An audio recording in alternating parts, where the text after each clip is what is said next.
Hello everyone and welcome back. तो last के video में हम खत्म कर चुके हैं एक बहुत ही इंटरेस्टिंग सा टॉपिक, एक बहुत इंपॉर्टेंट टॉपिक जो था similarity criteria of triangle, right. So similarity criteria of triangle हम पढ़ चुके हैं। हम ये देख चुके हैं कि कौन कौन से सिमिलैरिटी क्राइटेरिया किसी दो ट्राइंगल को अगर हमें देखना है कि वो उनका कंपैरिजन क्या है, तो हम देख चुके हैं कैसे कैसे क्राइटेरिया और उन्हें कैसे यूज किया जाता है, राइट। फिर हमने कुछ थ्योरम्स देखी थी, कुछ एग्जांपल्स, जैसे कि बीपीटी बेसिक प्रोपोर्शनैलिटी थ्योरम जिसको हम थेल्स थ्योरम बोलते हैं, mid point theorem, angle bisector theorem, etcetera etcetera, right.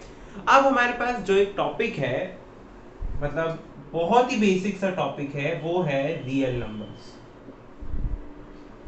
अब आप बोलेंगे इस टॉपिक को क्या पढ़ना, रियल नंबर्स में क्या होता है पढ़ने को, जो नंबर्स है वो सब रियल नंबर्स है, राइट। ऐसा नहीं है, राइट। सारे नंबर्स रियल नंबर्स नहीं होते, और रियल नंबर्स के भी अलग अलग टाइप्स होते हैं।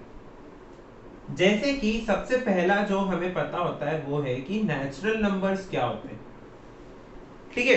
अब नेचुरल नंबर्स कौन से नंबर्स होते हैं? जो नेचुरल नंबर्स होते हैं जो 1 से स्टार्ट होते हैं, ठीक है। 1 2 3 4 एंड सो ऑन। जितने भी आपके पॉजिटिव नंबर्स हैं, ठीक है, जितने भी आपके पॉजिटिव नंबर्स हैं, जो पूरे नंबर्स, ठीक है, डेसिमल नहीं, सिर्फ पूरे नंबर्स जो है वो क्या है, हमारे नेचुरल नंबर। अब इनको नेचुरल नंबर क्यों?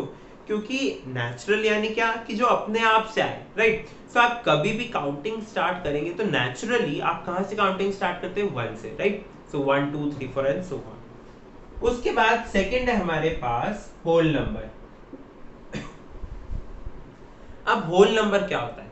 होल नंबर यानी ऐसा सेट जो नेचुरल नंबर तो हो उसमें, उसके साथ और भी कुछ हो, तो और भी कुछ और में क्या ऐड हो जाता है? Zero. So 0 1 2 3 and so on, ठीक है। तो होल नंबर में बस एक क्या ऐड हो जाता है? एक्स्ट्रा जीरो,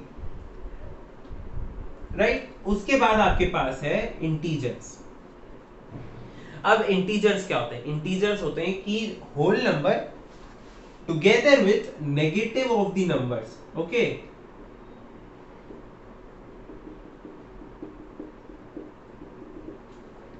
जितने भी आपके होल नंबर्स है, ये 0 से लेके आगे तक तो होल नंबर्स है, राइट। और इन नंबर्स का जो आपके नेचुरल नंबर्स है उनका नेगेशन भी, उनका नेगेटिव भी आप जब साथ में ले लेते हैं तो वो क्या बन जाते हैं? इंटीजर्स। इंटीजर्स के बाद आपके पास क्या आते हैं? फ्रैक्शंस। अब फ्रैक्शंस हमने अभी लास्ट में ही देखा था। फ्रैक्शंस क्या होते हैं? जो भी हमारे p बाई क्यू फॉर्म के होते हैं जहां पर q नॉट इक्वल टू 0 होता है, ठीक है। और p और q क्या होते हैं? p और q होते हैं इंटीजर्स, ठीक है। ऐसे लिखना शायद थोड़ा सा मुश्किल दे जाए, तो p बाई q आप ऐसे लिखिए, okay. p upon q where q is non zero. q जो है वो जीरो नहीं होना चाहिए, p जीरो हो सकता है, और p और q दोनों क्या है? इंटीजर्स है, ओके। सो अब देखिए, ये हमने जितने भी टाइप्स पढ़े हैं, ये हमारे पास जितने भी टाइप्स हैं, ये क्या है? ये हमारे सारे रेशनल नंबर्स हैं। सो जो रियल नंबर्स है वो दो पार्ट में डिवाइड होते हैं, एक होता है रेशनल नंबर और एक होता है इर्रेशनल नंबर। रेशनल नंबर्स अपने आप में अलग अलग टाइप के हैं, natural, whole, integers, fractions and so on, ठीक है। इर्रेशनल जब आप पढ़ेंगे आप समझ जाएंगे, जैसे √2 √3 √5, ये सब क्या है? Irrational numbers. तो इस यूनिट में हमें करना क्या है? इस यूनिट में हमें देखने हैं कुछ पर्टिकुलर टॉपिक्स, जैसे कि यूक्लिड जो है, यूक्लिड का डिवीजन लेमा क्या बोलता है? यूक्लिड्स डिवीजन लेमा क्या बोलता है, ये हमें देखना है। उसके बाद हम कैसे पता कर सकते हैं कि कोई नंबर इरेशनल है कि रेशनल है, ठीक है। उसके बाद हमें देखना है कि किसी नंबर का अगर आप डेसिमल एक्सपेंशन कर रहे हैं तो वो टर्मिनेटिंग है, नॉन टर्मिनेटिंग है, या फिर टर्मिनेटिंग बट रिपीटिंग है, कैसा है, ये हमें स्टडी करना है। तो अगर आप कभी भी किसी भी रेशनल नंबर का डेसिमल एक्सपेंशन करेंगे तो या तो वो टर्मिनेटिंग होगा या वो नॉन टर्मिनेटिंग बट रिपीटिंग होगा, ओके। तो जब भी आप किसी रेशनल नंबर का, ठीक है, रेशनल नंबर, तो रेशनल नंबर को जनरली हम फ्रैक्शंस के फॉर्म में ही लिखते हैं, ठीक है, यानी कि p by Q where q is not equal to 0। Rational numbers को हम जनरली फ्रैक्शन के फॉर्म में स्टडी करते हैं, क्योंकि आप डेसिमल कब निकालेंगे, डेसिमल तभी निकालेंगे ना जब आप डिवाइड करेंगे, right. So P by Q form के जितने भी नंबर्स हैं, अगर आप उनका डेसिमल एक्सपेंशन करते हैं, और वो जो डेसिमल एक्सपेंशन है या तो वो टर्मिनेटिंग हो यानी कि कुछ पर्टिकुलर डेसिमल्स के बाद वो रुक जाए, वो स्टॉप हो जाए, वहां पर खत्म हो जाए, या फिर non terminating but repeating. Non terminating but repeating का मतलब क्या, कि वो कभी भी खत्म नहीं हो रहा है, लेकिन एक सेट के बाद वही सेट रिपीट हो रहा है, ठीक है। जैसे कि देखिए p बाई क्यू फॉर्म का मैंने एक नंबर लिया 10 डिवाइड 3, 10 अपॉन 3 लिया आपने। अब जब आप 10 अपॉन 3 को एक्सपांड करते तो आप क्या लिखते हैं, देखिए आप लिखते हैं 3.33333 एंड सो ऑन। ये नॉन टर्मिनेटिंग है, कभी रुकेगा नहीं रुकेगा, लेकिन रिपीटिंग है, देखिए बार बार 333 ही रिपीट हो रहा है ना, तो हम इसको ऐसे भी लिख सकते हैं 3.3 और फिर ये 3 पे बार। तो जो भी सेट रिपीट हो रहा होगा हम उस सेट पर बार का साइन लगा देंगे, ठीक है। जैसे कि अगर सपोज कोई नंबर ऐसा बन रहा है 3.125712571257 एंड सो ऑन, ठीक है, तो हम इसको किस तरह से लिखेंगे, हम लिखेंगे 3.1257 और इस 1257 पे बार। जो बार है वो बार तब लगता है जब जो आपके डिजिट्स हैं वो रिपीट हो रहे हो कंटिन्यूअसली, ठीक है।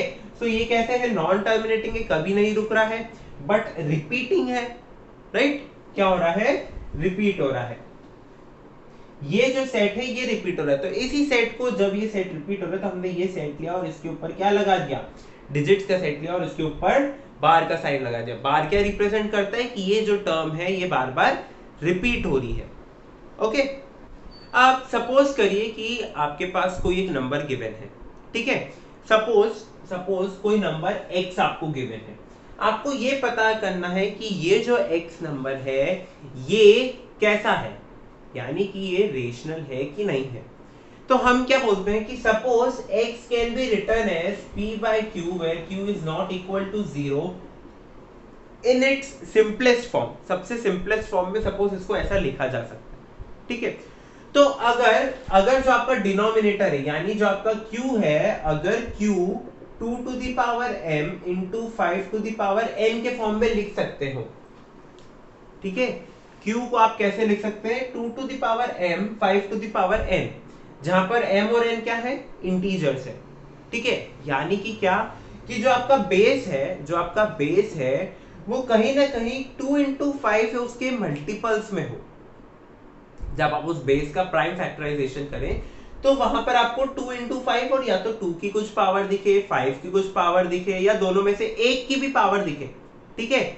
इसके अलावा कुछ हुआ, ठीक है, इन दोनों के अलावा अगर कुछ हुआ तो आप उसे रेशनल नंबर नहीं बोल पाएंगे, उस डेसिमल एक्सपेंशन को आप डिफाइन नहीं कर पाएंगे, ठीक है।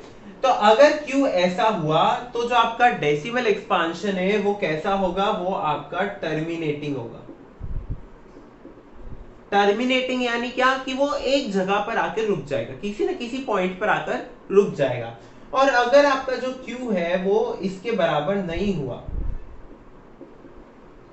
अगर इसके बराबर नहीं हुआ तो वो जो एक्सपांशन है वो होगा आपका नॉन टर्मिनेटिंग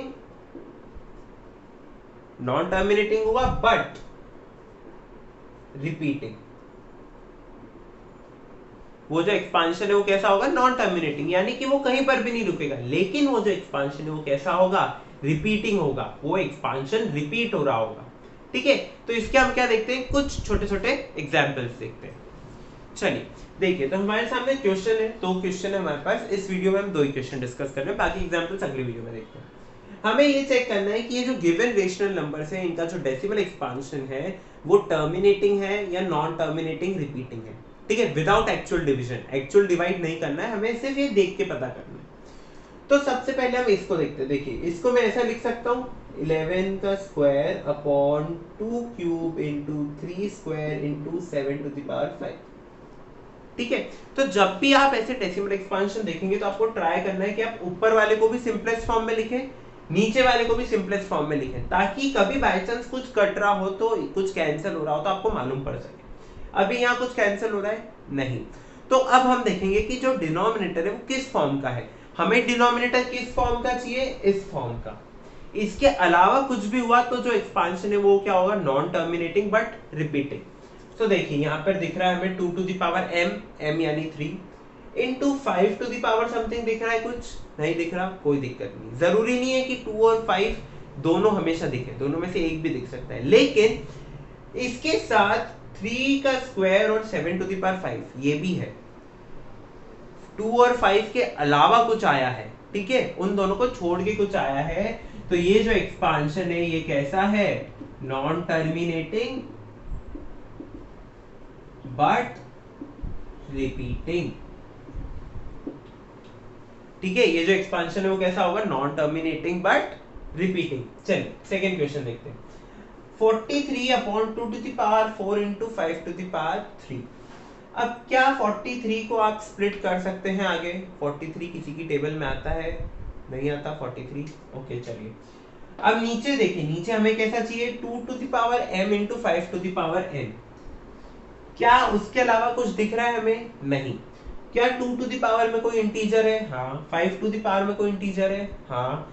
तो ये जो डिनोमिनेटर है ये इस फॉर्म का है, इस फॉर्म का है, यानी कि ये जो एक्सपांशन आएगा हमारा वो कैसा होगा, वो हमारा टर्मिनेटिंग डेसिमल होगा, वो हमारा टर्मिनेटिंग, यानी कि सपोज इसका आंसर आया 4.3546801, बट ये 1 पे जाके रुक गया, टर्मिनेट हो गया। सपोज बोला है ना मैंने, ये नहीं कहा कि इसका एक्सपेंशन नहीं आएगा, मैंने कहा सपोज ये 1 पे जाके रुक गया, तो ये कैसा हुआ, टर्मिनेटिंग।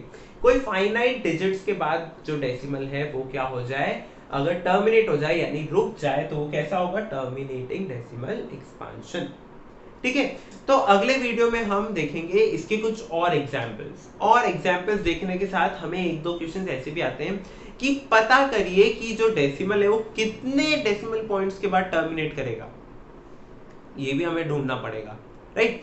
सो इस वीडियो में हमने क्या शुरू किया है, हमने शुरू किया है रियल नंबर। रियल नंबर दो तरह के होते हैं, एक होता है रेशनल, एक होता है इरेशनल।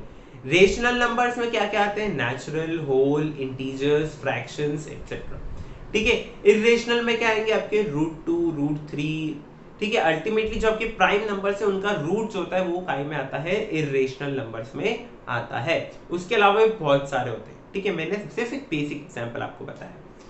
उसके अलावा हमने क्या देखा, हमने देखा कि हम कब किसी डेसिमल एक्सपांशन को टर्मिनेट कर सकते हैं, कब नॉन टर्मिनेटिंग बट रिपीटिंग होता है, और कब वो सिंपली नॉन टर्मिनेटिंग होता है, ठीक है, रेशनल नंबर के केस में।